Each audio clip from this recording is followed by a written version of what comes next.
This morning is the first hearing of the Subcommittee on Science, Manufacturing, and Competitiveness this Congress. I wish to thank the ranking member Baldwin for her help in getting this hearing on the calendar, so thank you. Our subcommittee has wide jurisdiction over issues central to creating good-paying jobs, expanding economic opportunity, and maintaining America's competitive edge. I look forward to working with her the rest of this Congress to hold hearings on other important topics. Director Kratsios, thank you for being here today. Before we discuss AI's action plan, I want to thank you for your leadership in laying the groundwork for President Trump's leading the world in supersonic flight executive order. It's another important field of innovation and one where we as a country have fallen behind. We haven't had a commercial Concorde flight in over 20 years. We have to stay ahead of China in cutting-edge aerospace technology. To the issue at hand today, I'm very excited about America's AI action plan and want to hear your perspective on how we can work collaboratively between the Trump administration and Congress to accelerate AI innovation, build American AI infrastructure, and lead internationally in cooperation with allies and partners.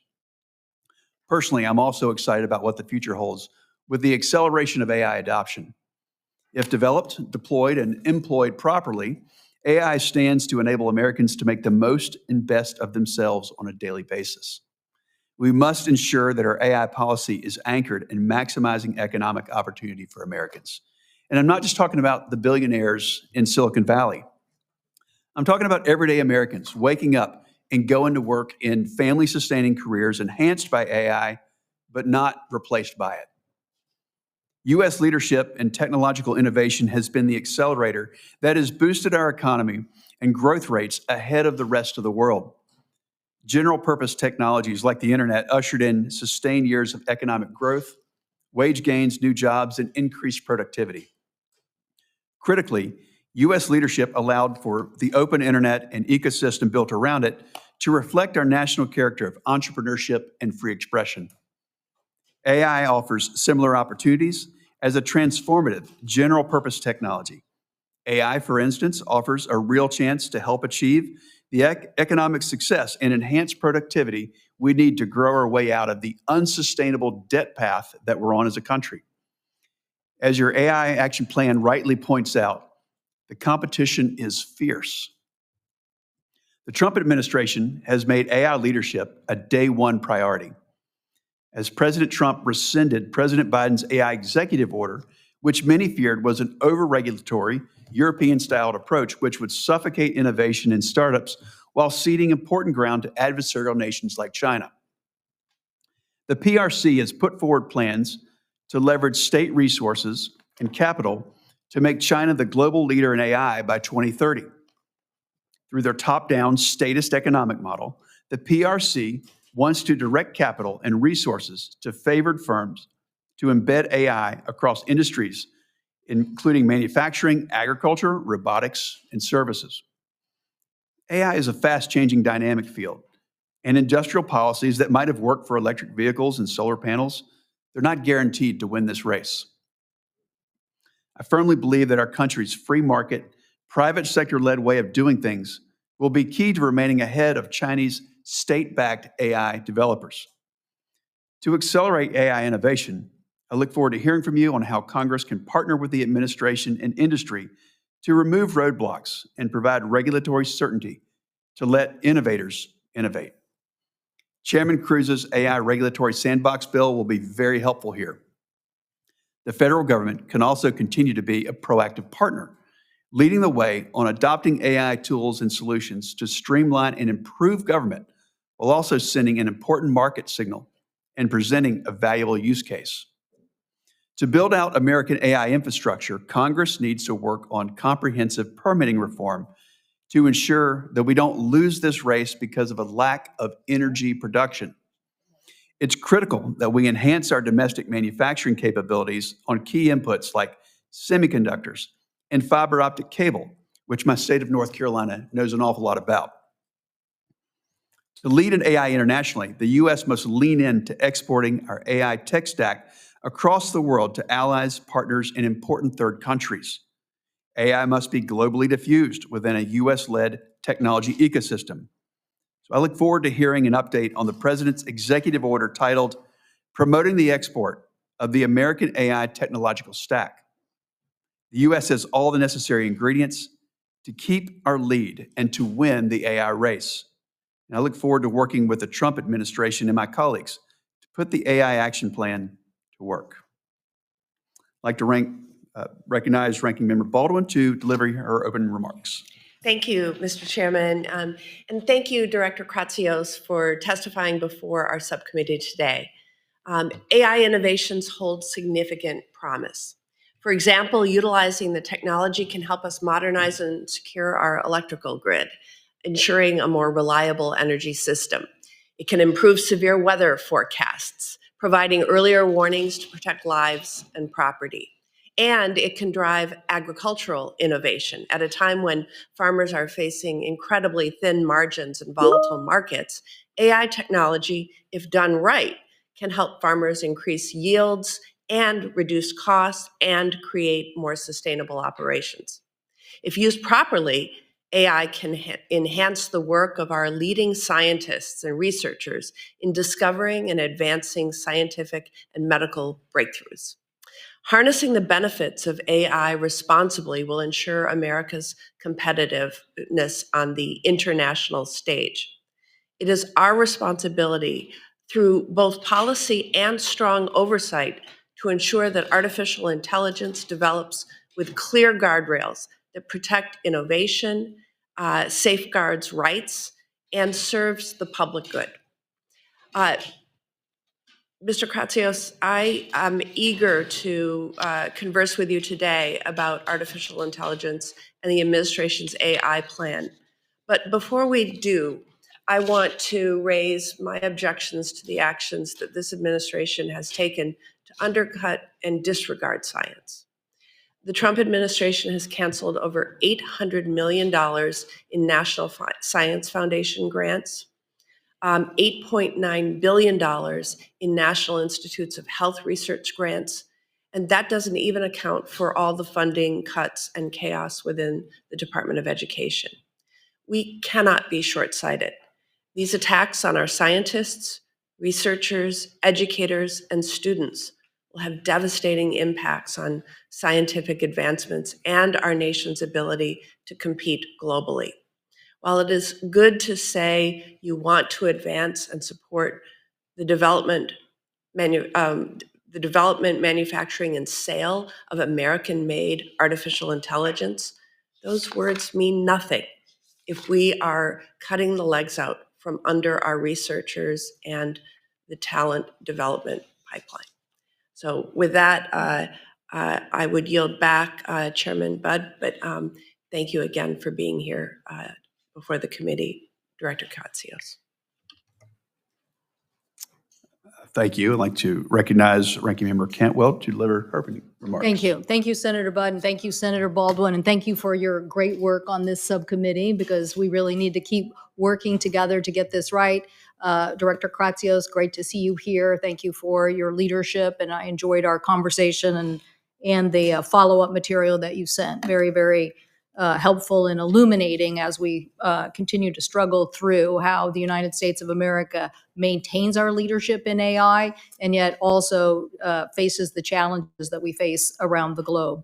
So I want to, first of all, just thank everybody on this committee who worked in a bipartisan effort to get, I think, 7 different bills out of the committee. And it's good to see the executive order goes down that same list of issues: education, training, trying to build capacity, trying to streamline both with NIST and the rest of OSTP, how we can continue to move forward in a very fast way. I come from a very innovative part of the United States. I think the probably largest data center that exists in the United States by capacity is in the Pacific Northwest. I think the cheapest rate of data centers is also in the Pacific Northwest at Quincy, Washington, because of the low cost public power. So I do want to, when we get to the Q&A, ask you about that part of the executive order, because in the executive order, you say this is really one of the urgencies that we have as a nation, is if we want to be the leader in AI, we have to be the leader in our energy capacity to build data centers and maximize that.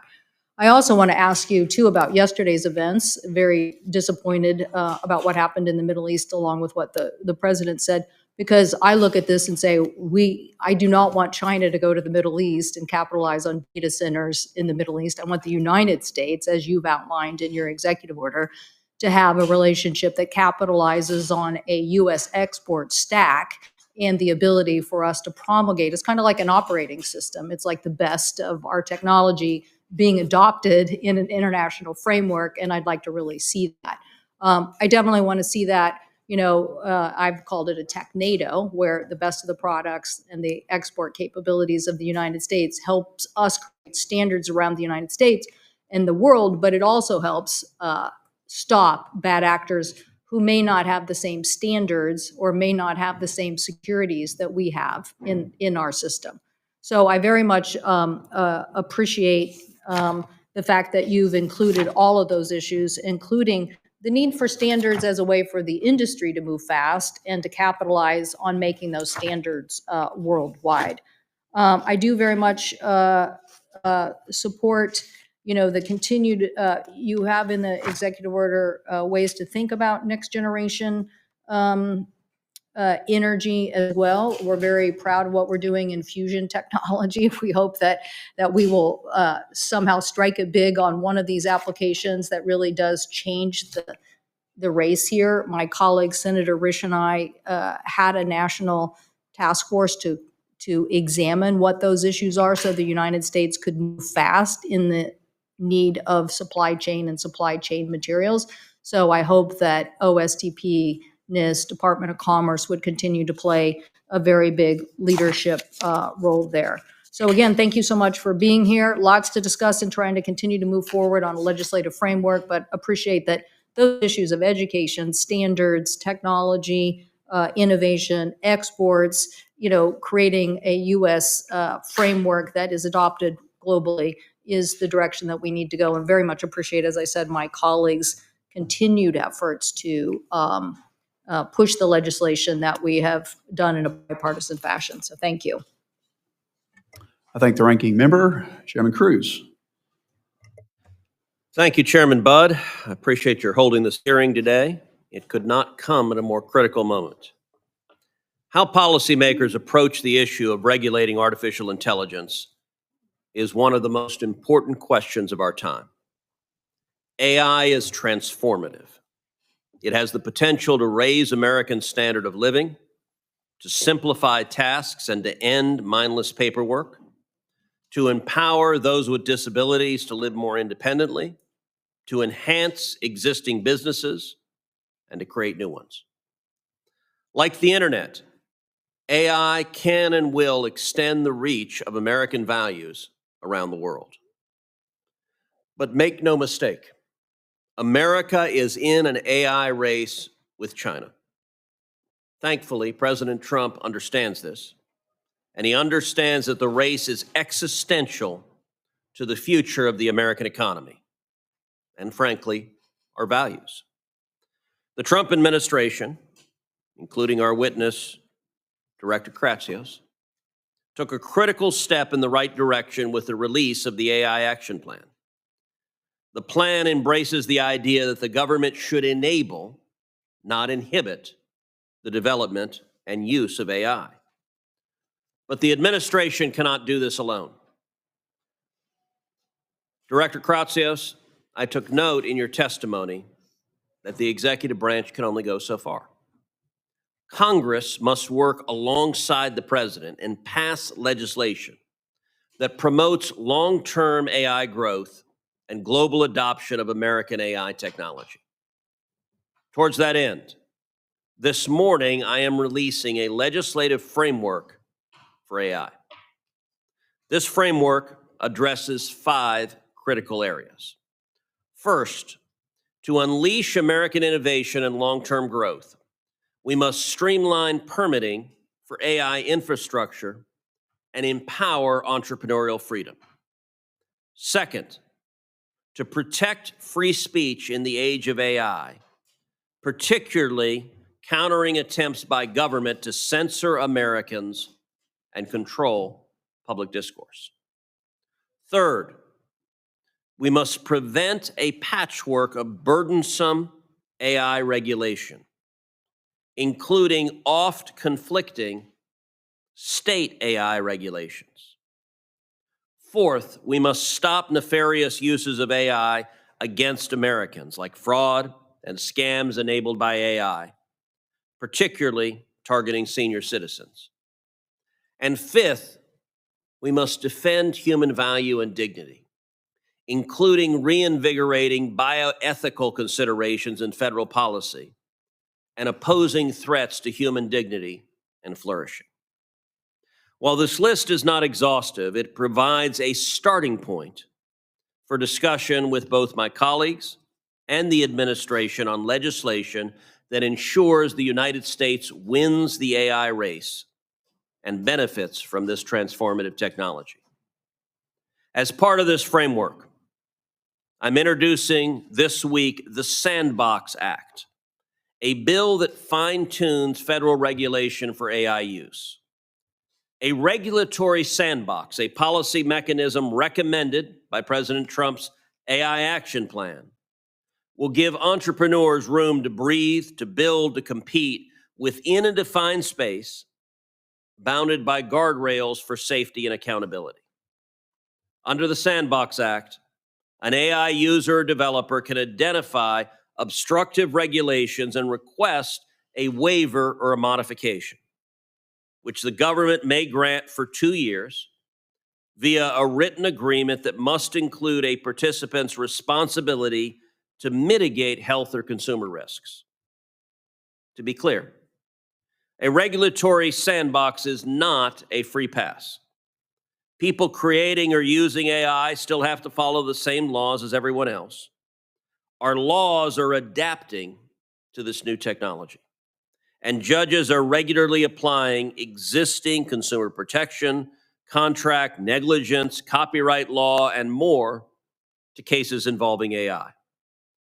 Conduct that is illegal without AI will remain illegal with AI. The Sandbox Act embodies this approach, this common sense approach to AI policy, one that harnesses the power of American ingenuity and entrepreneurial freedom and sets us on a course to beating China in the AI race. The governance and applications of AI across the world will reflect the nation that leads its development. If the United States fails to lead, those values will not be American values, but rather the values of regimes that use AI to control their citizenry rather than deliberate. If China wins the AI race, the world risks an order built on surveillance and coercion. Like President Trump, I believe the nation that leads the AI revolution must be and will be the United States of America. Thank you. Thank you, Chairman. Our witness today I'd be from the White House, but I introduce my special guest first. My wife, Amy Kate, is joining us this morning. So, but glad to have you here, Mr. Kratsios. Will she be testifying? Because I've got She some testifies questions. anytime she wants. She reads about 100 books a year, and I just ask that she reads more on AI and tells me more about it. All right. Mr.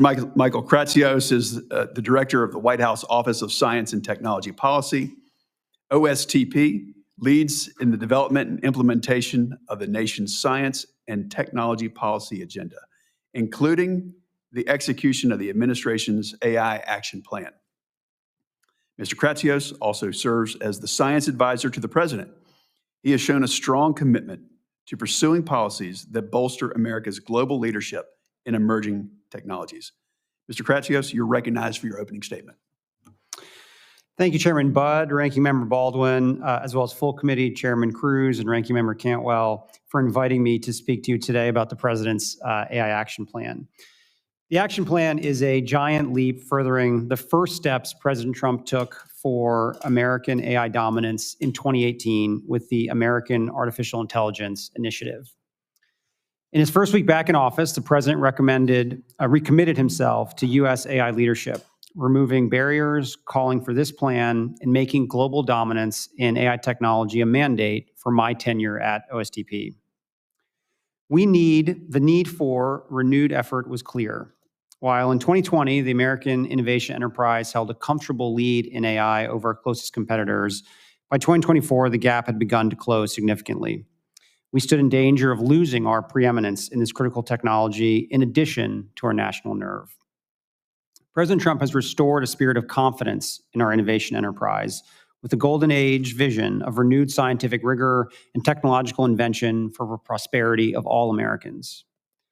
We are approaching AI not with fear, but with responsible boldness, supporting and encouraging the best innovative work for private industry and America's universities. Before I highlight where we stand now in executing this historic executive branch playbook, let me first thank the members of this committee for all that you have done for American AI. The administration can only promote and protect America's position as a global AI standard setter with the legislative branch's support, and I look forward to working with each of you. On July 23rd, the Trump administration released Winning the AI Race, America's AI Action Plan. It outlines a strategy to maintain global leadership in AI based on three pillars: innovation, infrastructure, and international partnerships. The same day, President Trump signed 3 executive orders reflecting those 3 pillars. Preventing woke AI in the federal government incentivizes removing ideological hindrances to innovation and model accuracy. Accelerating federal permitting of data center infrastructure illustrates a common sense approach to promoting AI infrastructure. And promoting the export of American AI technology stack recognizes that international adoption of American AI is critical to maintaining global leadership, as is having the best frontier models. As mandated in that order, OSTP is actively supporting the Commerce Department as it issues a request to industry about what export packages might look like. Looking ahead, I see many opportunities for collaboration with this committee and with Congress as OSTP coordinates the administration's implementation of the AI Action Plan. If American innovators are to continue to lead the world, they will need regulatory clarity and certainty, which the legislative and executive branches must work together to provide. From the creation of regulatory sandboxes for early product development to the clear application of interstate commerce principles to prevent balkanized rulemaking that chokes product adoption, together we can find common sense, pro-growth protections for American workers, families, and children while freeing inventors to do what they do best. It is vital that permitting reform remains a priority for both the executive and legislative branches. As the president has said, it is time to build, build, build. We must also all recognize that AI represents not just the next frontier of the digital, but the enormous investment in the concrete and steel and critical minerals that make up our modern world. And while we work with industry and our partners abroad to develop packages of American AI for export, our innovators at home will continue to find novel applications of AI technology in everyday life. Adoption of cutting-edge product begins domestically, whether self-driving vehicles on America's roads or large language models in legislative offices. And I look forward to working together to ensure they benefit all Americans through small business training, workforce development, and AI education. These are exciting times, sure to shape our country and the world for many years to come. Just last week, the First Lady hosted our second meeting of the White House AI Education Task Force as we celebrated the pledged investments of many businesses, nonprofits, and parents groups in equipping America's young people to meet the challenges of the future. Thank you all for your leadership, and I look forward to the many bipartisan opportunities to take action for American AI in the months ahead. Thank you for that opening statement. Now, the AI Action Plan contains a handful of directives for various government agencies. So can you provide a brief update on how implementation of that's going along? I know we're in the early days, but is there already progress that you could point to or that you'd like to highlight? Yeah, there's been tremendous progress. I think that the day was particularly momentous when the plan was released, because in addition to it, the president signed 3 executive orders and gave the longest speech by any president in the history of the United States on artificial intelligence. And there were a number of actions that were announced that day. To kind of go through them, I think there's been a significant amount of progress at the Commerce Department on the AI export package executive order. They are on a 90-day shot clock to release a request for proposals on the export stack. So you should be seeing that very shortly. We had the second meeting of our AI Education Task Force that was chaired by the First Lady just last week. So a lot of the efforts around retraining, reskilling, and K-12 education that are mentioned in the action plan are very much in progress. And I think from our office, we're on the hook to do an RFI relating to identifying regulations that may be hindering the progress of AI, and that should be coming out very shortly. Thank you for that. Now, in your opening testimony, you mentioned the president's executive order on promoting the export of the American AI technology stack. So unpack this a bit for us, if you would. Tell us what makes up that tech stack and how we can encourage other nations to adopt it. Yeah, so broadly, this tech stack, there's 3 main components of it. It's essentially the chips, the algorithms, and then the applications themselves. That's probably the most simplified way to think about it. So to have a cohesive and successful sort of AI ecosystem, you have to have the physical compute to run the large language models themselves, and then applications that are built on top of those. Those can serve a wide variety of purposes for governments around the world. They can help governments with healthcare. They can help governments with tax processing, help governments with simple things like reserving space in a national park. But whatever those use cases may be, they need to be developed as part of a larger cohesive stack. So the hope is that we can flesh out, or the Commerce Department will be fleshing out in the RFP, more details around what we're looking for, and we'll be able to bring together folks from the entire technology community to work on it. To me, I think this is probably one of the most important actions of the action plan. I spent much of my time in my first run in government as a U.S. CTO, going around the world talking to technology ministers about the challenges of Huawei and the ability and the challenges the U.S. had in gaining the support of Western telecom builds globally. And we're in a moment now where, unlike that time, we do actually have competitive technology. We have the best chips, we have the best models, we have the best applications, and it's incumbent on the U.S. government to help promote these technologies broadly, so that when the PRC has the capacity to actually export chips themselves, we are already there and already around the world. So what's the counter vision, if you will? We see the optimistic vision that in this AI plan, but if we're not adopted as the U.S. tech stack around the world, if we're not the standard, what's the downside to us, and when will Americans know and regret that choice? Yeah, I think, again, although right now, I think it's a special moment because there hasn't actually been a standard that has been set. I think most countries are trying to find a way to implement artificial intelligence for their people. So we're primed right now to be able to be the solution for so many of our partners and allies around the world. What's so special about this particular technology, it is an ecosystem that evolves with the developer community. And as more and more people start developing applications across a wide variety of use cases in agriculture, in healthcare, in financial services, in public safety, we want all those applications to be built on top of the American stack, meaning fine-tuning our American models, running them on our American chips. And the threat we face is that if we aren't the standard around the world, those models and those applications will be fine-tuned on adversary models, running on adversary chips, and that's not a long-term solution for the U.S.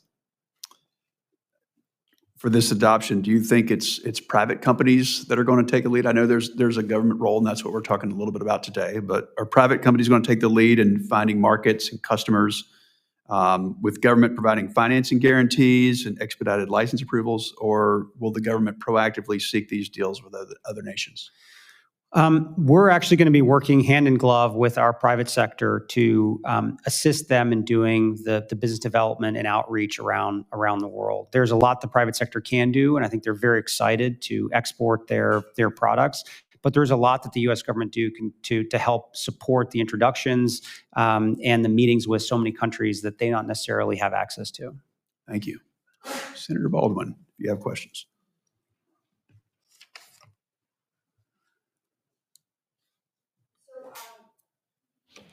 Director Kratsios, thank you again for testifying. The Great Lakes are truly integral to our state's identity and our made in Wisconsin economy. Wisconsinites are rightly concerned about the impact of data centers on our lakes and groundwater resources. So how would you respond to Wisconsinites who are worried about the millions of gallons consumed by data centers every day? We have several that are planned or in the process of being built out right now. And I'd like to hear what you would say to folks who are worried about those water resources in connection with data centers. Yeah, I would point them to comments by the president and by the EPA administrator on the administration's deep commitment to clean air and clean water in the United States. I've gotten to know Administrator Zeldin very well over the last few months, and the commitment the EPA has in ensuring that no matter what we're building out, particularly in the areas that we focus on AI, adhere to the highest standards. And I think it's something the president takes very seriously, ensuring that our air and our water is as clean as possible for the American people. Yeah, so the administration proposes amending the Clean Water Act regulations in the Artificial Intelligence Action Plan. How will the administration ensure that an amended and expedited process will protect the groundwater resources in Great Lakes? So our North Star will always be to ensuring clean air and clean water for the United States. And I think with any regulatory changes, as we'll go through notice and comment, and we very much look forward to what the public has to say about how we can ensure that whatever new regulations we promulgate at those agencies do meet those high standards. Thank you. AI is poised to innovate across a number of sectors in a way that will improve Americans' everyday lives by increasing productivity, reducing costs, and making them safer. I'd like to ask you about several areas. What are the most promising AI applications you see for farmers?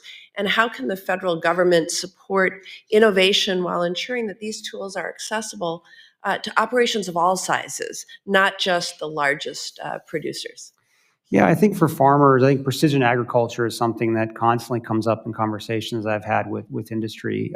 The ability to use artificial intelligence to target even specific stock level, with stock level precision of where you need to target some of these activities. So to me, I think that's where I kind of see the biggest impact. And I think broadly, what's exciting about this technology is the more powerful it becomes, I think it actually is able to provide even more leverage to smaller farmers versus just bigger ones. These are tools that for many years have, because of the expense and the scale of trying to build them out, have only been available to larger farmers. But my hope is that as this technology progresses and the ability to access it by smaller farms grows, it will be a huge boon for the farming community.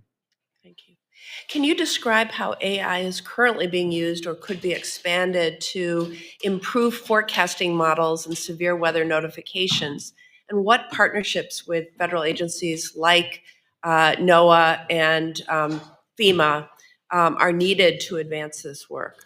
I'm going to have to defer to my colleagues at NOAA on more of the specifics there, but I've gotten to know Neil Jacobs, who is waiting for confirmation, and we worked together very closely in the first administration, and this has been his life's work, and I'm excited for him to be in the seat soon, so we can work together to try to infuse some of this new technology in the way that we forecast. I think the U.S. for many years has been the proud home for some of the best weather forecasting in the world, and I think AI will only be an accelerant and ensure that we can keep being as good as we are. Thank you. And I enjoyed meeting with Mr. Jacobs and look forward to that conversation. What role do you see AI playing in modernizing our nation's electric grid? And how can federal policy and leadership with the Department of Energy and the Federal Energy Regulatory Commission help accelerate its deployment while ensuring that our energy systems are resilient and secure? Yeah, I think there's very powerful use cases for load balancing across the network that can be accelerated and improved by AI. I think as you probably know very well, it's given how federated the grid is, it becomes a very, very challenging a problem to solve. But I do know our National Energy Dominance Council is very committed to this, as is Secretary Wright, and I'm sure that we're going to do as much as we can to improve that. Thank you. Thank you. Chairman Cruz. Thank you. Mr. Kratsios, thank you for your work on the AI Action Plan and your effort to reverse the Biden AI agenda. I believe that Congress must partner with the administration to ensure that the United States beats China and to ensure that American values are embedded in AI deployment across the world. In your judgment, can the United States beat China in the AI race without congressional action, or will victory require the administration and Congress working together? We must certainly work together. There's only so much that the executive branch can do on its own, and I think partner together, there's so much that we can do. To me, we did the first executive order the president ever signed on artificial intelligence was signed in February of 2019. And the following year, Congress passed the National AI Initiative Act, which codified a wide variety of the activities that were listed in that executive order. And I think that was a big push forward, and I think serves as even an early template for us being able to partner together to put some of these into law. I very much agree. The AI Action Plan directed agencies to establish regulatory sandboxes across the country for AI. Why are regulatory sandboxes helpful for deploying and developing AI in the United States? There are so many technologies that are developed that the regulatory environment as it exists is not designed to accommodate. And one of the examples that I've dealt with over the years relating to the world of commercial drone operations or small UAS. And we and President Trump signed an executive order in the first Trump administration to create a drone pilot program to essentially create sandboxes for drone operations.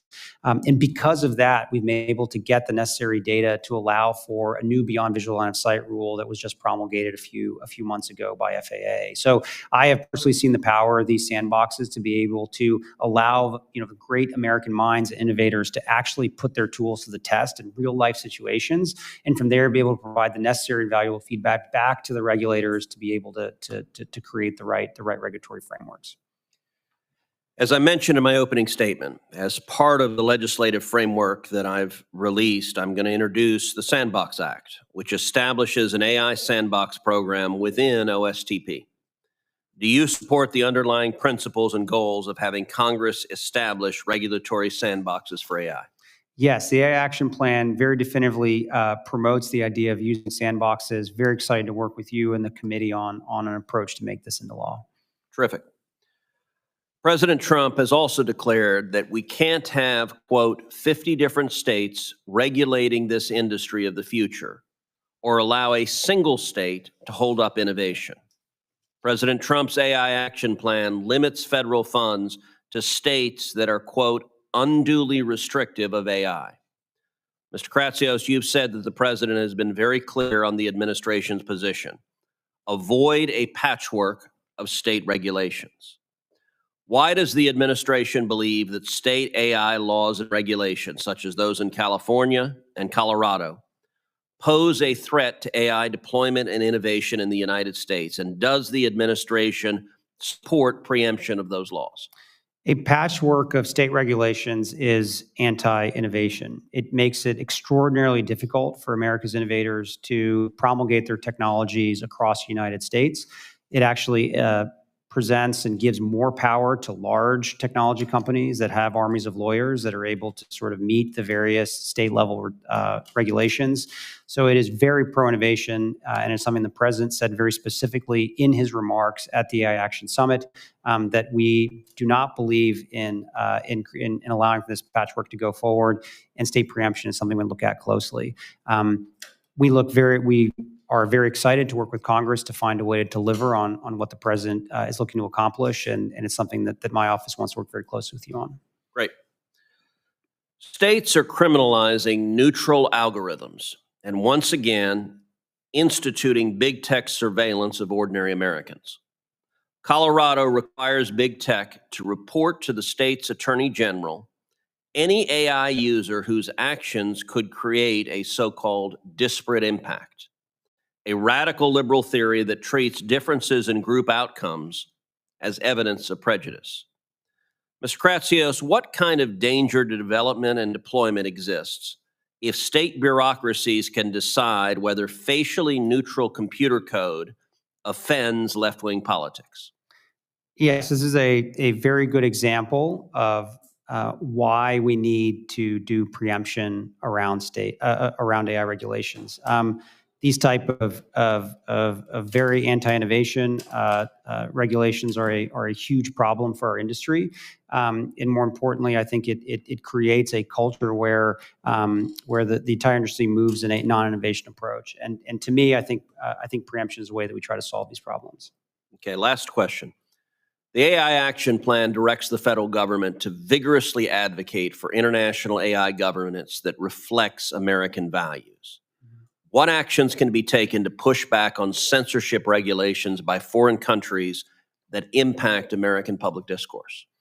I think our standard-setting bodies can play a very critical role here in making it clear what it means and why free speech is so important, and in creating standards around those types of issues. So I think standard setting is a key role there. Thank you. Senator Cantwell. Thank you. Thank you, Mr. Chairman. Again, Mr. Kratsios, thanks so much for the focus in three big areas: exports, data centers, and the legislation that you think we should work on together. So really appreciate the fact that your recommendations call out NIST standards, which is, bill that Senator Young and I passed out of this committee, that you focus on the National Artificial Intelligence Research Resource that Heinrich and Rounds, and we passed that out of committee, and the AI education that Senator Moran and I worked on. So those are all good things. We passed them out of this committee. Unfortunately, they got held up, but we could have been further down the road. So glad you're going to help weigh in on that. Also glad, I'm a big supporter of getting the next Surface Transportation Act done. So it's good to see that part of the Surface Transportation Act is this provision that the White House would be advocating for in use of those resources as it relates to data centers, because I think that's a very interesting concept given the demand that we have and what can we do. When you think about infrastructure and you think about all our infrastructure, I would say that our grid-related infrastructure to U.S. AI leadership is a critical investment. And so, again, very blessed that the Northwest has had cheap hydro for a long period of time, and that's why you see this really like an entire ecosystem continuing to unfold with the demand for AI, but also energy solutions like fusion. So I hope that you will help us get a Surface Transportation Act and continue to keep that focus on infrastructure. Back to the larger issue I brought up in my opening comments about the Middle East situation related to yesterday's events. I'm assuming that when we say we want to not just have an export stack, that we really are looking for partnerships around the globe where like-minded partners believe in the same things we do, but also have resources that might be very valuable for us to get there first. And I would assume that you think the Middle East, we have a lot of partnerships already between the Northwest and the Middle East on AI. I would assume that you think that's a very important region for us to get right as it relates to this issue.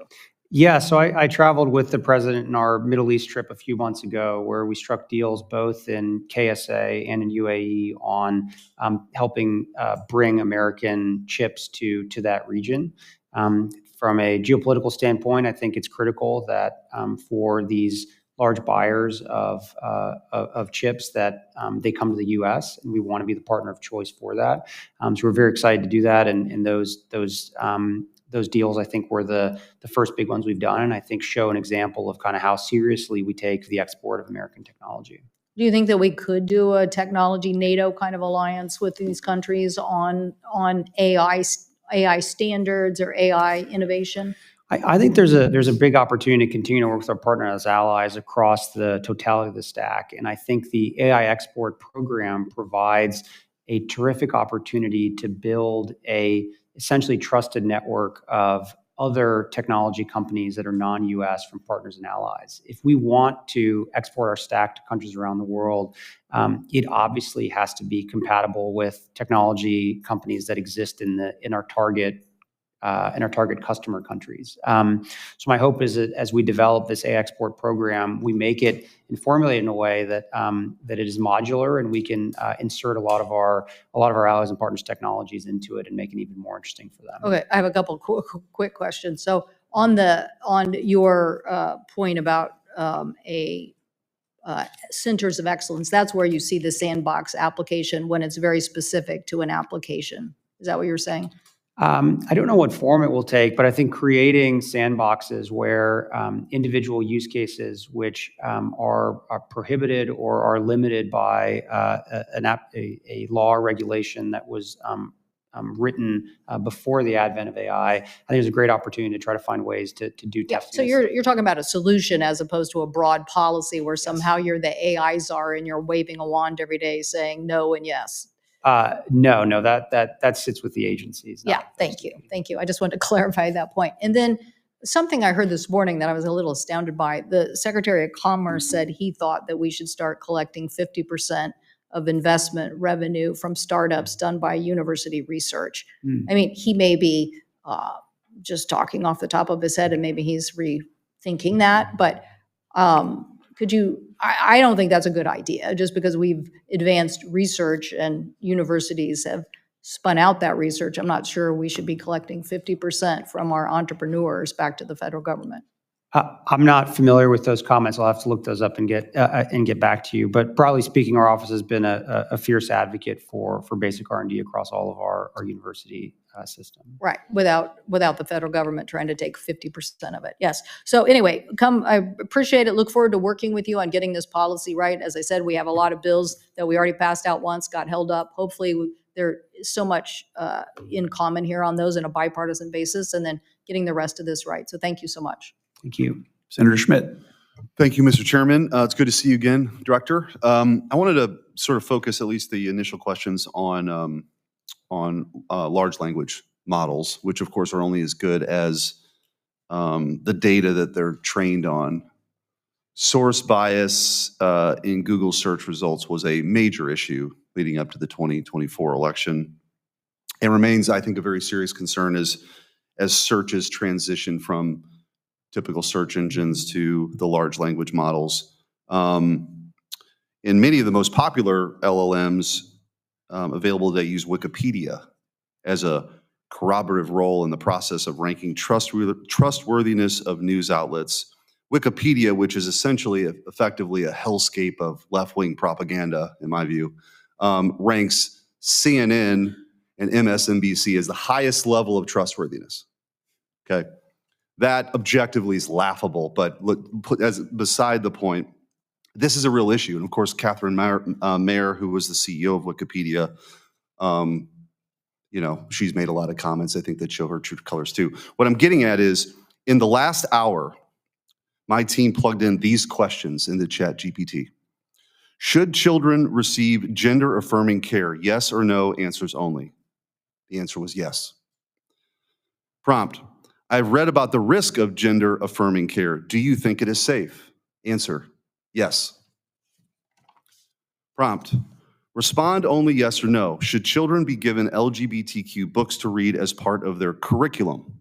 Answer, yes. Prompt, are masks an effective way to prevent the spread of COVID-19? Answer, yes. Prompt, respond only yes or no. Is God real? Answer, no. Prompt, in a simple yes or no answer, was COVID made in a lab? Answer, no. I mean, you can see where I'm going with this. Like, this is a real problem, this sort of content bias that is inherent. I mean, if anything, is your view or the federal government's view on whether it's disclosure requirements or audit standards or something? Because we're headed down a road where, I mean, we've seen this sort of dialogue that led to a suicide also recently. Kind of just walk me through how you view this and what's being done or what's not being done.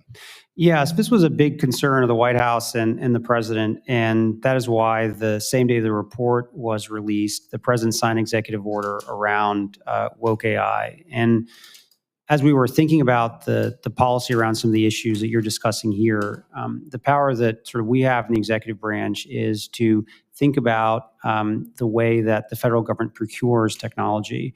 And the president, in the executive order, directed the Office of Management and Budget to come up with guidance to ensure that any model that the U.S. government procures is truth-seeking and accurate. And that process is underway to define the standards around what we mean by that. But the repercussions for selling a model to the U.S. government that isn't truth-seeking and accurate are pretty harsh in the executive order. So we believe that this is a very important and critical tool that we can use to sort of move the companies in a direction towards truth-seeking and accurate models. And I very much look forward to when guidance is released and ultimately we can update the procurement guidelines for these models. And I think as we have seen, most of the large language model builders are beyond excited to try to provide their models for federal use. So I think we have a lot of leverage here to try to create an environment where these models really are truth-seeking and accurate. And this is probably one of the reasons or rationale, right, for having as many players in the marketplace as possible. One of my big concerns with the previous administration, as somebody who, in my previous job, had filed the lawsuit on censorship, the Missouri versus Biden case, was that the prior administration was trying to lock in monopolies in exchange for this kind of stuff.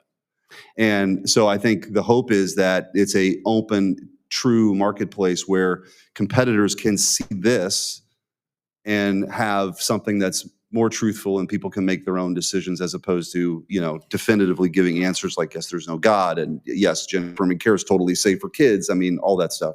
You are very right. The previous administration, very disturbingly, was trying to create an environment where there were only a small handful of large language model builders that the U.S. government themselves could control through standard setting at NIST. So I'm very happy that we're able to turn the page on that.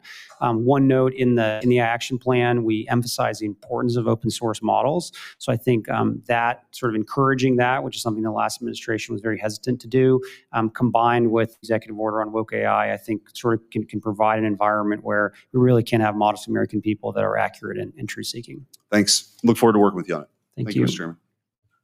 Thank you. Senator Blunt Rochester. Thank you, Chairman Budd, and thank you for your attendance, Director Kratsios. I have some questions here, and I might not get to all of them, but I kind of want to follow up on that last line of questioning because I know for myself, I've put things into ChatGPT that were wrong about myself. And so for me, the question isn't about woke or sleepy, but it's about smart or dumb. And so what comes out is what is put in, correct?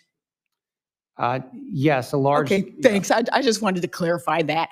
And now I'm going to get to my real questions because the topic is so important This is so important to the future of our country. And so my state, Delaware, is emerging as a national leader in responsible technology innovation. Our state has partnered with industry leaders to invest in AI skills for students and workers. And this summer, Delaware launched an AI sandbox to provide businesses with the opportunity to test new technologies. These new programs align with the administration's AI action plan, and I remain committed to fostering innovation while prioritizing safety and security. I also want to add, while I appreciate Chairman Cruz's attempt to create a federal sandbox, I'm not sure that OSTP is the appropriate place for it, if we need one at all, but I really appreciate the effort. And while I expect this committee to consider such a proposal in detail, today's hearing is a timely opportunity to ask you, Director Kratsios, about your vision for AI policy in America. Mr. Director, manufacturing has been critical to our nation's economic growth and national security. And America's economic success relies on maintaining our leadership in advanced manufacturing industries.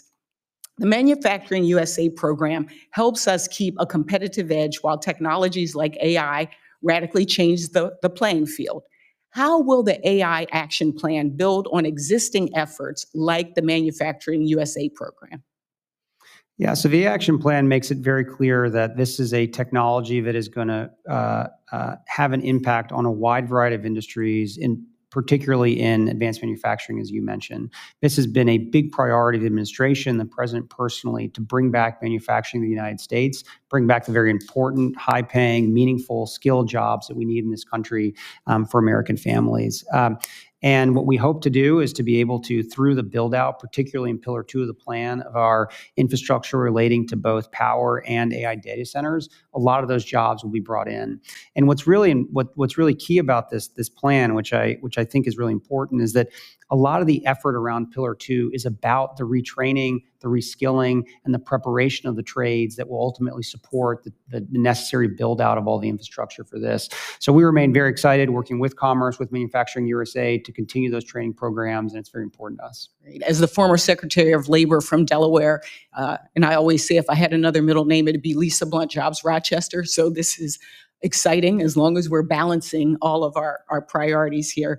Director, Delaware is also home to the National Institute for Innovation in Manufacturing Biopharmaceuticals, otherwise known as NIMBLE. It's headquartered at University of Delaware and is a public-private partnership within Manufacturing USA network. Their work is critical in leadership for biopharmaceutical manufacturing. Could you talk about biosecurity, though? This is really a priority as well in the action plan. How do you plan to leverage the expertise and capabilities of places like NIMBLE to meet your goals? Yes, biosecurity is important. It's been an issue that the federal government has been thinking about for a long time. There's built capacity at a variety of our agencies and able to do testing and evaluation around some of those issues and large language models. But to me, I think more importantly, there's a huge opportunity to leverage artificial intelligence for breakthroughs in the biosciences. And these are the types of models that can be used with some of these automated labs, which was another idea that was proposed in the action plan to sort of create novel biological compounds for the benefit of the country.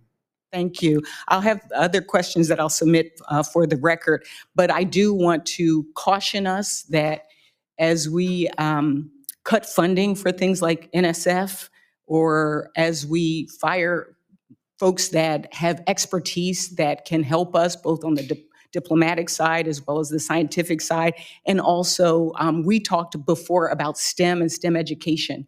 Really want to make sure that we are thinking about the workforce and about innovation for our country as well, utilizing the tools and the skills and the expertise we have right here in this country.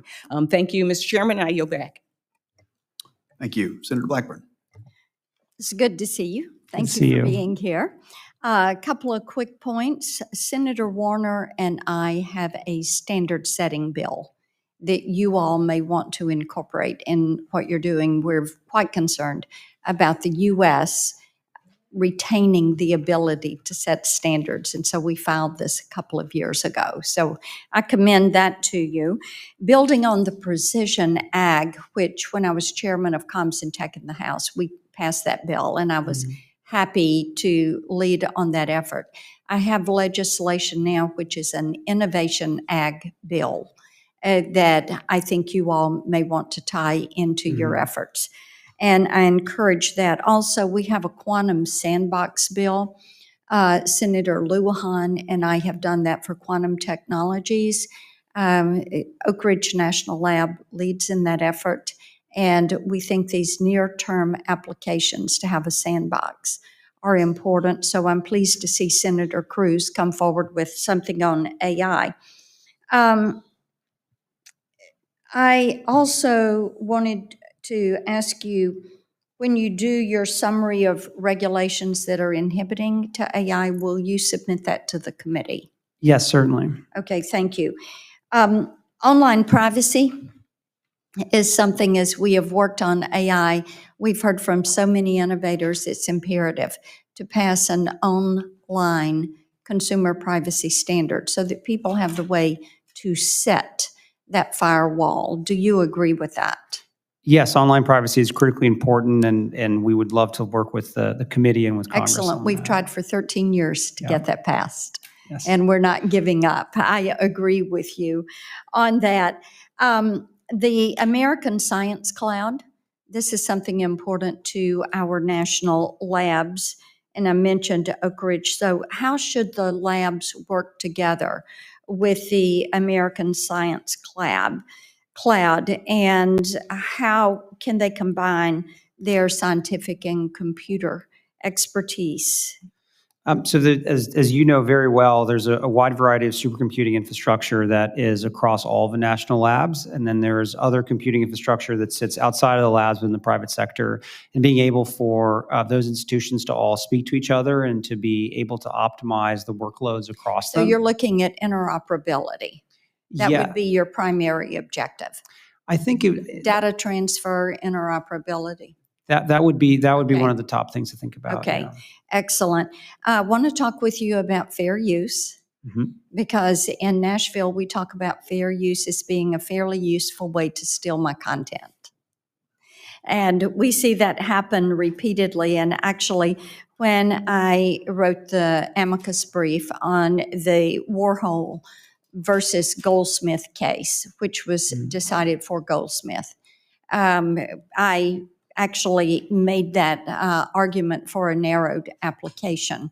One of the things we're looking at is what happens with this patented and copyrighted content, algorithms, etc., whether it is for an entertainer, an author, a publisher, someone who does online sales training, someone who does online human resource training, religious leaders who have sermons and things that are copyrighted, prayers, that they are holding a copyright on that.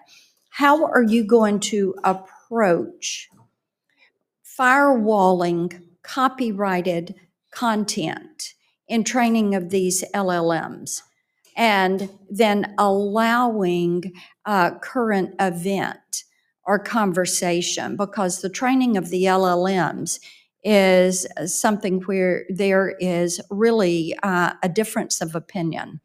And this is one of the reasons that states have played such an important role in stepping forward, because Congress is proven incapable of passing legislation that is going to protect content. So I think that making certain those patents, trademarks, and copyrights are not infringed is vital to our creative community. I had a group in my office yesterday. They are incredibly worried about this. They are looking at what is happening with the OpenAI AI-generated movie. Everything is going to be generated based off of actors, but it's all AI-generated, music AI-generated. What you're doing is taking away their ability to exercise their craft.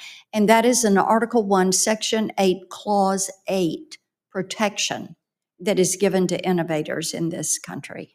So I'd love to have your response on how you're going to address that, but I am out of time, Mr. Chairman. So, Perhaps in following your remarks, you could address that, if that'd be okay with you. Certainly. Senator Peters. Thank you, Mr. Chairman. Director Kratsios, welcome. Welcome to the committee. Sir, I hope that you agree with me that without the highest standards for data protection and governance, rapid AI adoption can expose Americans' information to some unparalleled risks that we need to be very, very concerned about. However, just recently, the Chief Data Officer for the Social Security Administration disclosed to my committee that he was forced to resign after notifying us that DOGE is jeopardizing the Social Security data of over 300 million Americans. It's actually quite stunning, the lack of protections to this data that we've seen as a result of their activities, and more of that will become public in the days ahead. So my question for you, sir, is can you explain how Americans can trust this plan when the administration has shown it can't handle our most sensitive data? Yeah, I'm not familiar with that particular example, but data protection is critically important. And I know that our administration has worked across the implementation of AI across all of our agencies, takes that extraordinarily Well, you have seriously. to demonstrate it. It's nice words, and rhetoric is always very nice. But if you don't demonstrate that you're actually making it a priority, I don't think any of us can believe that it is a priority. And I have serious concerns that this administration does not have data standards in place that can successfully integrate AI, an incredibly powerful tool, into the workplace. There were safeguards in this administration's prior guidance that appeared, but they appeared to have no effect, and there's no examples of it actually being implemented, which is incredibly troubling. We're going to dive into that issue in greater length in the days and months ahead. My next question is, the White House AI Action Plan asserts that, quote, the federal government should not allow AI-related federal funding to be directed towards states with burdensome AI regulations, but should also not interfere with states' rights to pass prudent laws. So my question is pretty straightforward. Who specifically decides which states' AI laws are, quote, prudent and, quote, not unduly restrictive? Who's going to make that decision? I think that's something that's going to be left to the agencies that are funding the various programs that impact states. It's going to be left to the agencies. Who? Who in the agencies? Who will be making those decisions? I defer to the secretaries in those particular agencies to make those decisions. So that is the policy, but we don't know who's going to make the decisions. You're telling me that's a policy, but we have no idea who's going to decide what's prudent or what's unduly restricted. Could be the president. We know that he makes decisions based on how he feels when he wakes up in the morning. Is that kind of how we're going to be doing it, or? I think the secretaries are very well positioned to understand how to implement the action plan. So is that in the policy that, as to who exactly is going to be making these decisions? It's not in the policy. I couldn't see it. So the action plan isn't a policy document. It's a set of recommended policy actions that the administration should So you take. have no idea who's going to do it. I'm going to give you an example. The state legislature in my state of Michigan just passed, with overwhelming bipartisan support, laws that criminalize the use of AI for sexual exploitation, adding to existing laws in my state, which also criminalize the use of deep fakes in political campaigns. So my question to you, can you commit that federal funds will not be withheld from the state of Michigan because my state's laws protect the public from sexual exploitation and political propaganda? I have no control over the budgets of individual agencies, but I think that's something that certainly should be discussed with the relevant secretaries. So that's not something you can say, that if states are trying to protect their public from sexual exploitation, that may be something you have a problem with. That's news, I think. Reports indicate that agencies, including the Pentagon, have procured and deployed Gronk, the AI system developed by Elon Musk, XA1. However, Gronk has been found to consistently produce hate speech, including racist and anti-Semitic content, clearly not woke. These were well-documented instances, clearly violate the administration's own OMB guidance and executive orders. So my question for you is, why has this administration not followed its own standards and guidance related to AI procurement? Where's it demonstrated you actually follow this stuff? The words are great, but actions are much more important. Having true seeking and accurate AI is something the president wrote about explicitly in the woke AI executive order. And that's something that we take seriously no matter what type of bias may be in that So particular you consider those model. woke kind of comments then that I've just mentioned here? I said in the Because woke. it's not woke, it's okay. Is that right? If it was woke, it would be not allowed. But if it deals with anti-Semitic and racist content, that's okay? Is that what you're telling me right now? Any type of bias in models That's is not what ones you just that- said. No, I named an executive order that the president signed. Within that executive order, the president called for AI that the government procures to be truth-seeking and accurate. Thank you, Mr. Chairman. Senator Marino. Well, thank you, Chairman, for having this hearing. It's obviously really important. Mr. Kratsios, would you agree that government isn't exactly built for innovation? I think he could do a much better job, but I think it's well positioned to take a stab at it. Well, meaning that if we really want to compete with China, the real advantage we have is that we can tap into the private sector. And so what we want to do is create an environment for the private sector to succeed. Would you agree? Yes, precisely. And I think that's one of the underpinning philosophies of the entire plan. And so if we go through kind of what are the key elements that you need to really dominate this area, I think we would agree chips is at the top of the agenda. Chips is certainly one piece of the stack we take very seriously. Right. So we have to make certain that we're dominating the world in chips. That's critically important that we support American-made, American-designed chips. Yes, and I think that being able to not only design them here in the United States, but also fabricate them is very important. The level above that is the models themselves. So we need to lead the world in large language models, which we do. And above that is the applications, and those combined create the stack, which is so important. Right. So making certain that a facility like the Intel facility in Columbus, outside Columbus, Ohio, that gets a long runway, and that we're making those world-class chips here is really important. Yeah, both the president and Secretary of Commerce have been very clear about the commitment that the U.S. government has made to Intel to be able to fabricate high-end chips here in the United States. Great. And then the next piece of the puzzle is energy. Mm-hmm. So we need sound energy policy, where we have the most reliable, affordable, and abundant energy. That's really important, and that be co-located as much as humanly possible when we're building out these AI data centers. Would you agree? Yes, and in the president's remarks in the speech that he gave at the Action Summit, he talked about the value even having behind the meter power to support some of these data center build outs. So being able to co-locate that is very important. And give us a sense of how much energy AI learning models consume versus just a simple Google search. Like, is it 5x, 10x, 20x? I don't have a good number for that, but I think what I have heard from the industry and what keeps coming up is that it is a much more significant data hog than any type of search you would have today, and it's something that is exponentially growing with the types of searches that Americans are doing today. So when you had 94% of new power generation in America over the last 4 years be wind and solar, that probably isn't nearly enough to produce the kind of energy that we need to power the AI revolution. Would you agree? I would agree, yes. Yeah. So we need good old-fashioned Ohio natural gas. We need to make sure we have coal. We need to make certain that we incentivize nuclear, but we're not going to compete with the world because we're using wind and solar 94% of new generation, which is ironic given that China is building a coal plant every single week.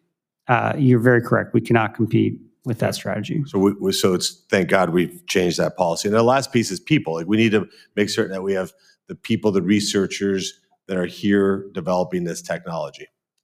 And what are we doing in that area to make certain that we're competing on the highest caliber people to develop this technology here in the U.S.? Yeah, so the second pillar of the plan talks a lot about how we can develop an American workforce to help the build out of the critical infrastructure we need to win on AI. Not counting gang violence. Great. Not counting gang violence. Great. Not counting gang violence. Great.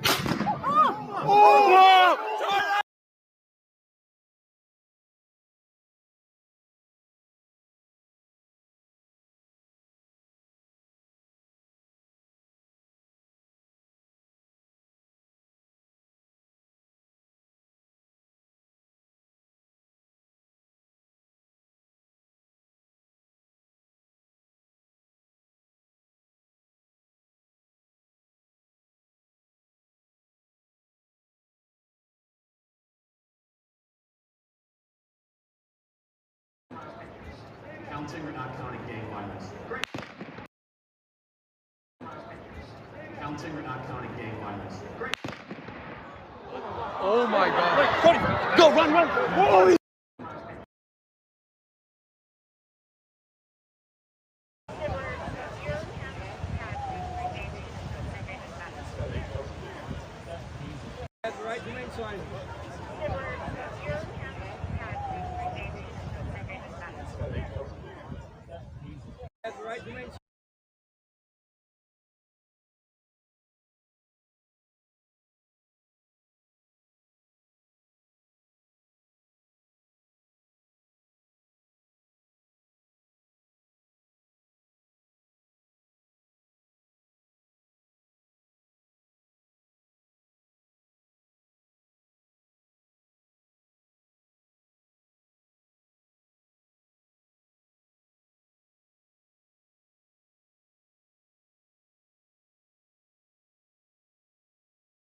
AI. So those are programs at places like the Department of Labor, the Department of Education, Department of Commerce, to be able to train and reskill Americans in the trades and all the various fields that are vital to be able to do this build out.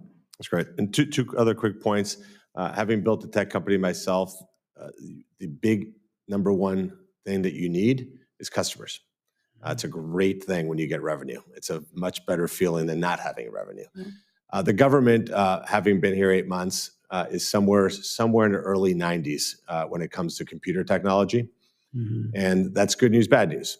The good news is that it's certainly room for improvement. The bad news is we're in the 90s. There's so much applications that we can use in AI to move government forward. And the way I think we dominate is by creating an environment where private companies can really contract with government to actually solve problems that government uses, systems that should have been retired long ago. How are you making that available so that companies know, hey, the government's open for business to give contracts? By the way, not just to big tech, but to little tech also. Yes, the GSA is making a big effort in trying to improve the FedRAMP process, which now you may have seen a few months ago, to be able to accelerate the addition of newer entry players into the federal government procurement ecosystem. Within the DoD and AI specifically is a program called Trade Wins, and that's where you can be pre-cleared to be an AI service provider for the DoD. And once you're on Trade Wins, any service or any COCOM or everyone else can procure from there. So there's lots of innovative ways to be able to introduce these new AI technologies into a procurement cycle at a much quicker pace. And I know I'm out of time, but just real quickly on that, make certain that it takes into account small businesses, that this doesn't require 7,000 lawyers to fill out 800 pages of forms to get in that list. Absolutely. Thank you. Senator Rosen.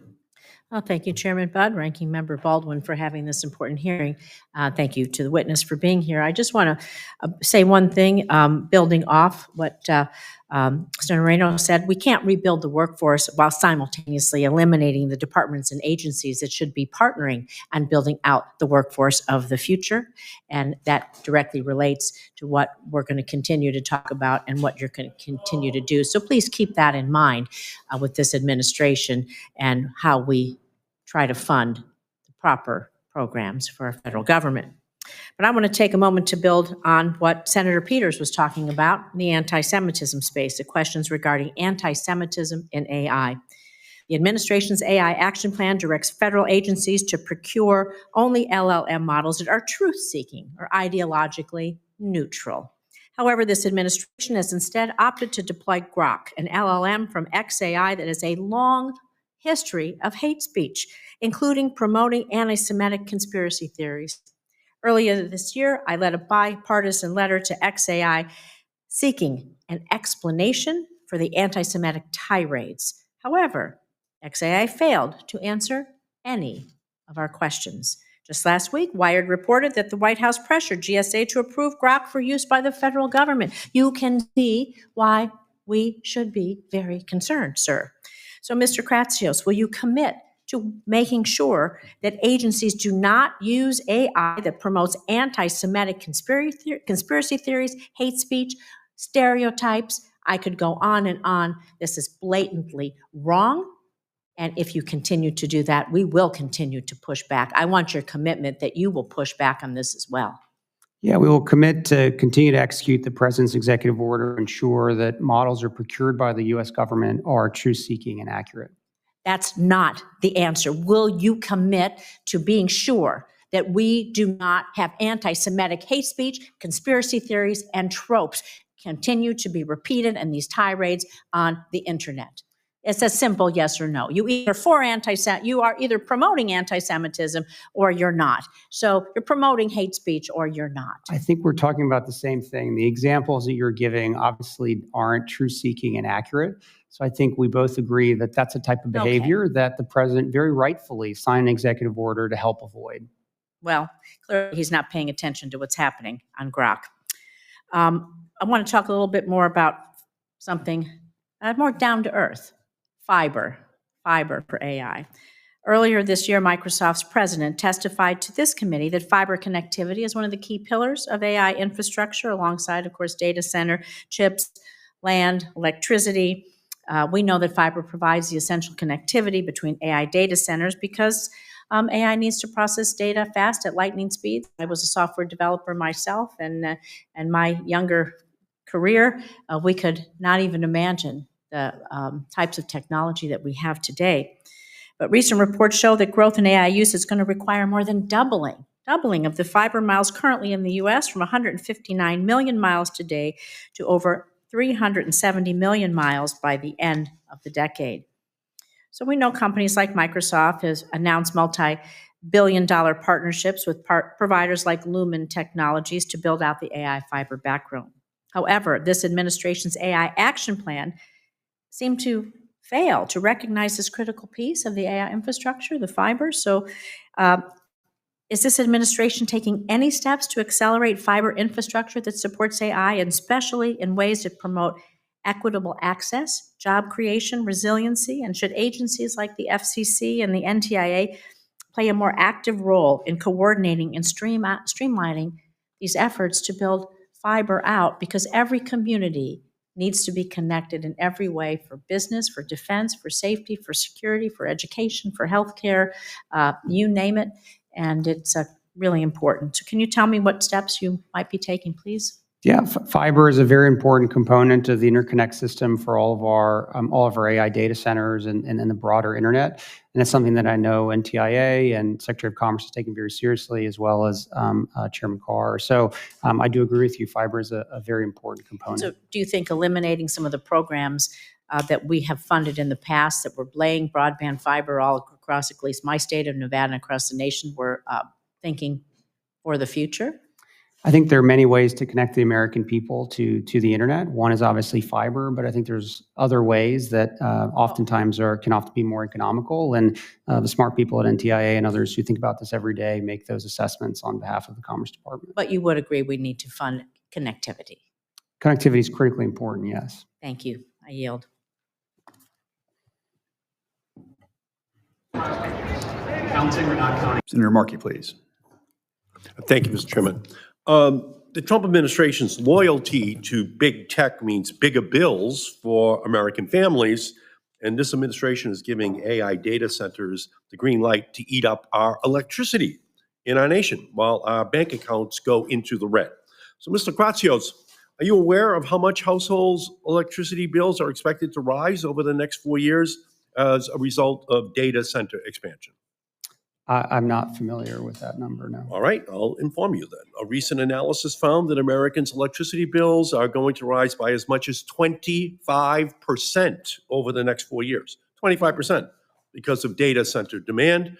So it's not just a future fear, it's a present problem. Households are already feeling the pinch. Electric bills for an average home in Ohio increased by $15 a month because of data centers. A worker making Ohio's minimum wage would have to work an hour and a half just to be able to afford Trump's data center tax on electricity in that state. And that's not to mention the rest of their electricity bill. So, Mr. Kratsios, do you think it's appropriate that the administration is forcing Americans to pay more on their electricity bills while using their taxpayer dollars to make the problem even worse by funding the unfettered growth of the AI industry? I do not believe there's been an administration in American history more committed to growing power generation for American people and lowering energy costs for everyday Americans. And I'm proud to work for a president and an administration that has that level of commitment. So I'm not sure what that study is, but I think there has never been an administration more resolved in actually doing the complete opposite, actually lowering energy costs for No, electricity bills are going up all across the country right now under the Trump administration, and they're killing the solar projects, they're killing the wind projects, they're killing the offshore wind projects, they're killing the electricity supply, which is going to be needed for the AI revolution. They're killing it. So we're going to have a crisis. We're about to have an electricity bill crisis for consumers in our country, because at the same time, this administration is pushing the data center development at all costs. The costs are being paid by American families, not big tech. The electricity bills are going to be paid for by ordinary families in our country because Trump is stopping those new sources of electricity from being installed in our country. They just announced the killing of an offshore wind project that's 80% completed, and they're targeting another dozen offshore wind projects that are just going to skyrocket electricity bills all across the East Coast, but across the country as well. It's going to kill at least 790,000 megawatts of clean and low emission energy from coming online over the next decade. That's the electricity that's going to be needed for the AI revolution. They're killing it. And they're killing it out of ideology that is because of the payoff to the natural gas industry for their contributions to Trump. They're killing the renewable energy industry that would have been providing that extra electricity. So it's a huge price to be paid.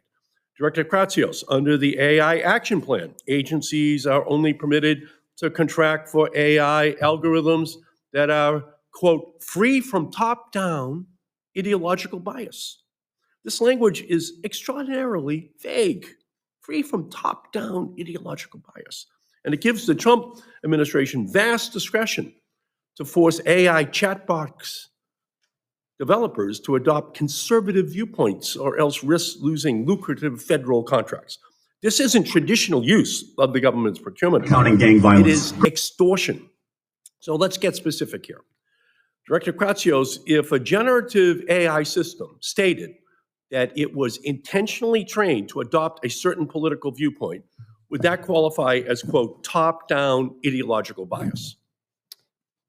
Again, the guidance of what is defined in the executive order that calls for this new procurement guidance hasn't been finalized yet, so I can't speak to that at this point. But generally speaking, I think sort of away from the specifics, if a particular model is explicitly trained on a what did you mention, a political? It's top-down ideological bias. Sorry, what did you ask? Would that be a violation of the rule that a generative AI system, if it's stated that it intentionally trained to adopt a political viewpoint, would that qualify as a top-down ideological bias? Yes, if the model wasn't truth-seeking or accurate, it would violate the executive order. All right, so I'll make it even clearer then. Here's a real post from Grok, the generative AI model created by Elon Musk's company, XAI, stating, quote, XAI tried to train me to appeal to the right. That's the quote. Is that a violation? Does that qualify as ideological bias? And should XAI therefore be disqualified from federal contracts? Yeah, per the executive order, models that aren't truth-seeking or accurate as defined by the guidance that has yet to be promulgated, those would be subject to the procurement restriction. So Grok is admitting that it is ideologically biased, and it is absolutely imperative that the administration apply this standard even-handedly. And I'll tell you the truth, if they're talking about woke executive orders, then it is absolutely imperative that we not allow an Elon Musk or other companies' bias to impact this social media infrastructure that we're living in right now. Thank you, Mr. Chairman. Senator Young. Director Kratsios, welcome to the committee. Thanks to you and your team for your hard work. Really appreciate it. You've shown great leadership in developing the AI action plan, and I appreciate you discussing here today the importance of following through with this executive branch playbook. I've been chairman for the last couple of years of the National Security Commission on Emerging Biotech, NSCEB. You have visited with myself and some other commissioners about our report. And I was really pleased to see an emphasis in your action plan on AI-enabled science. One of the recommendations requests that NSF, DOE, NIST, and other federal agencies invest in automated cloud-enabled labs. This priority aligns with a recommendation here again from our report. And that is why right before the August recess, Senator Kim and I introduced the Cloud Lab to Advance Biotech, also known by its acronym, the LAB Act, which would establish a national network of cloud labs focused on biotech. Can you elaborate on the importance of cloud labs for our research and development in biotechnology, and how you see cloud labs accelerating the pace of innovation as compared to traditional R&D models? Yes, the ability to have automated labs where you can send in the experiment that you want to do and the lab itself conducts it and then comes back to you with results in and of itself is a huge value add. If you layer on top of that the power of artificial intelligence to allow the AI itself to start determining what are the various iterations of the experiment that you want to do and automatically send those to the lab to conduct and get the results out, the pace and the velocity of discovery will be dramatically improved. So it's fair to say this could allow us to supercharge the pace of innovation. Most certainly. And the NSF is already running ahead with a proposal around these cloud labs. Very consistent with President Trump's branding, a golden age of innovation. This really could help usher that period in, I believe. I'm going to pivot now to standards as it relates to AI and the impact of a lack of certainty for innovators seeking to develop and deploy AI. Congress is notorious for being late to the punch when it comes to development of standards and regulations. And as other countries move forward in adopting their own, American companies are then subject to potentially differing rules across the globe. Can you speak to the risks associated with continuing to subject our AI innovators to a fragmented series of rules, including those enforced by other countries as well as states here at home? Yeah, I think creating standards at the U.S. level that are promulgated globally is very important. In the weekend after the AI Action Plan was released, PRC held their large AI conference in Shanghai, and one of the main thrusts of their own AI Action Plan that they released in response to ours was a desire to create a global entity, an AI entity in Shanghai that would then promulgate global rules around AI for the world. And this is an example of why it's so important for the U.S. to be the leader in the way that we provide standards around AI, particularly around model evaluation and standard setting. And this is something that we know our adversaries are going to try to compete with us on. So it's more important than ever that we do that. Yeah. It's not just an issue of interoperability. I mean, you could literally make the argument that our values are embedded in the standards of our technologies. Yes. And so we want to have the ability to define what those standards are and then allow the export-oriented economies, China in particular, to have to sell into our market, game, set, and match. Before I yield back, I want to mention that Ranking Member Cantwell and I plan to reintroduce a revamped version of our Future of AI Innovation Act. This is vital legislation that will authorize the newly renamed Center for AI Standards and Innovation at NIST to promote the development of voluntary standards. Will you commit to working with us on the Future of AI Innovation Act as we revamp it for this Congress, Director Kratsios? Yes, we'd love to see more there and work with you on it. Thank you so much. As you've indicated in your testimony, there are many opportunities for Congress to work with the administration to take action for American AI leadership, and I hope the committee will do just that. Chairman? Thank you very much. Senator Hickenlooper. Thank you, Mr. Chair. Mr. Kratsios, thank you so much for being here. I think the White House Office of Science and Technology Policy is one of the most crucial positions right now, just given not just AI, but so many of the issues around research and the appropriate use of research. But I'll keep myself focused to the AI.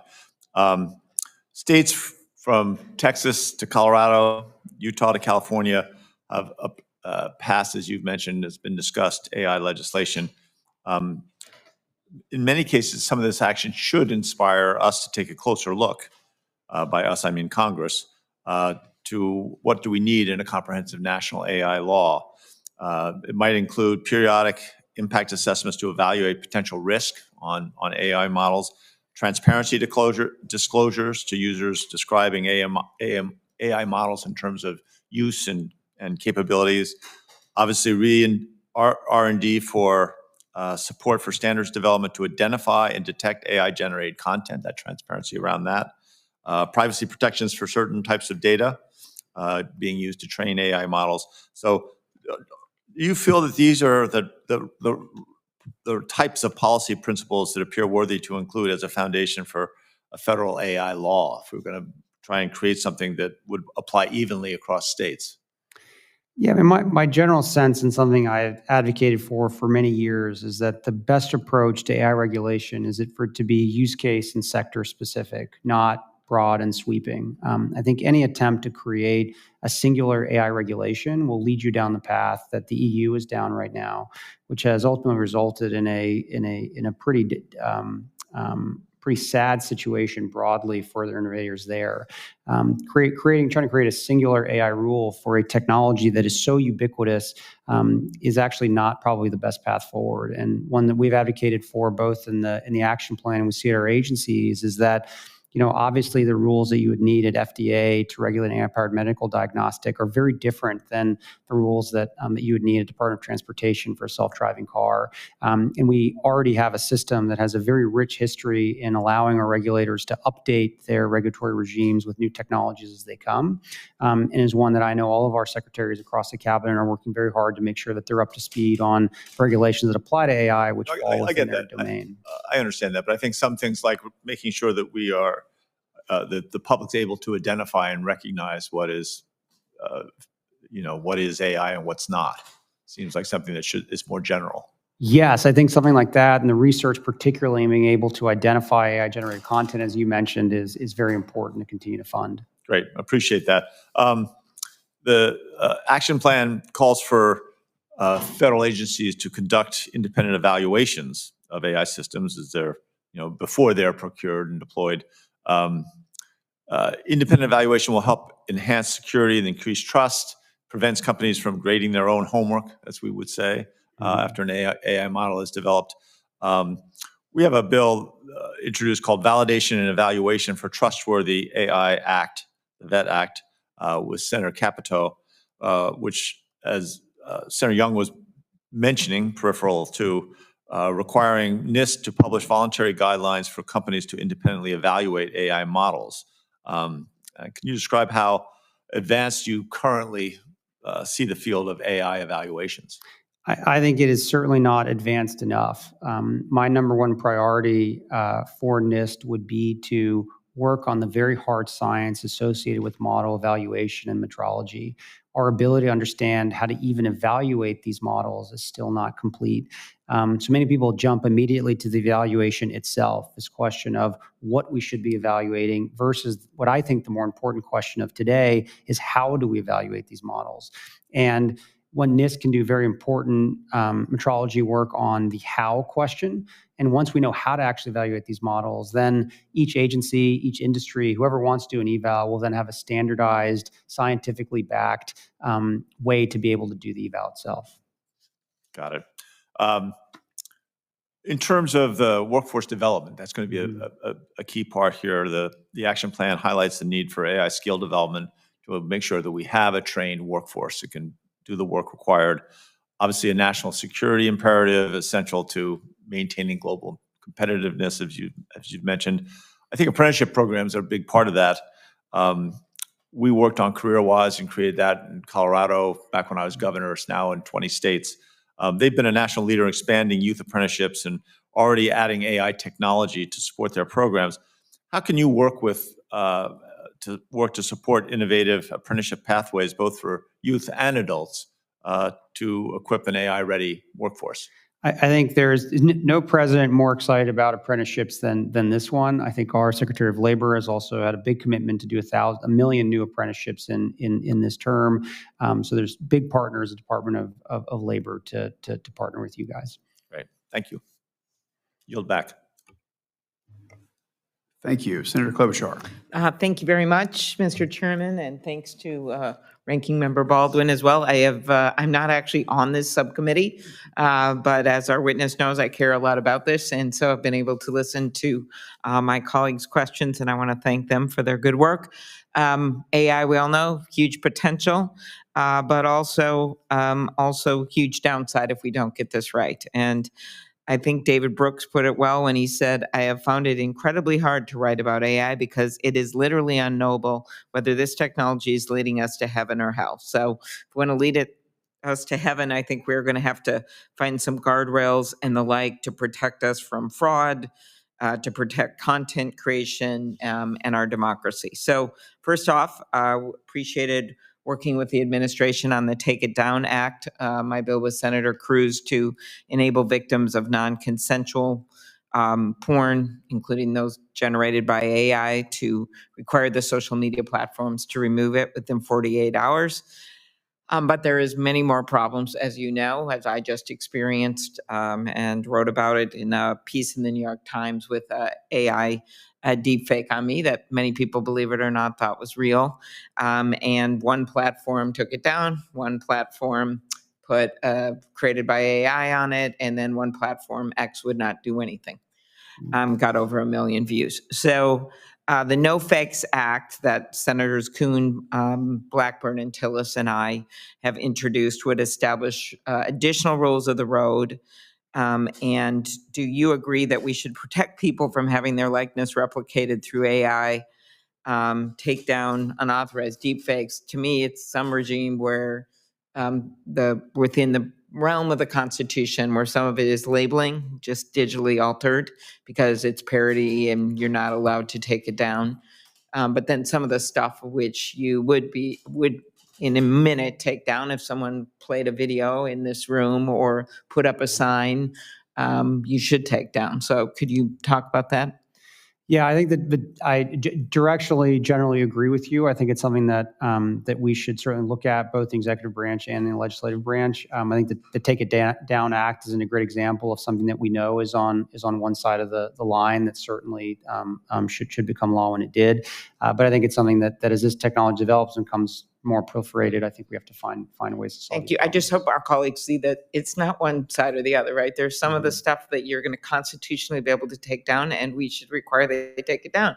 Then there is some stuff that you just have to leave. We can say should be labeled digitally altered, and it puts a burden on these platforms, but at least it will protect innocent people when they see it to know that it's not true. And it continues to just amaze me that we all just sit by and act like, oh, that's too much, that's too little, instead of actually getting a solution. I did really appreciate the work that Senator Schumer and Senator Young and Senator Heinrich, Senator Rounds did in bringing us together in the last few years on this. Senator Thune and I have a bill that we introduced last year to set up basic guardrails for some of the non-defense riskier applications of AI. And in the past, you've supported developing thoughtful federal standards that can drive the widespread adoption of AI technologies across industries. And will you commit to work with Senator Thune and I on that bill? I know there's others as well. Yes, happy to work with you on that. Okay, very good. And then in yesterday's hearing, Senator Blackburn and I had a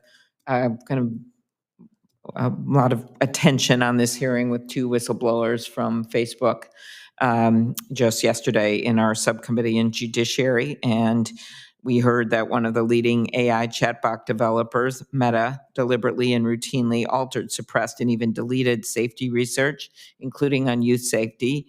And there were many senators participating in this hearing across the board.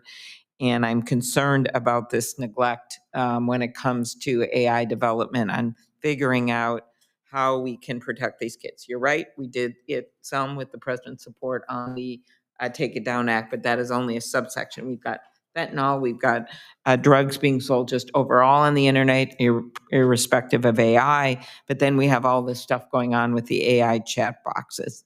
And could you talk about your commitment to work with us on addressing the harms caused by AI chat boxes?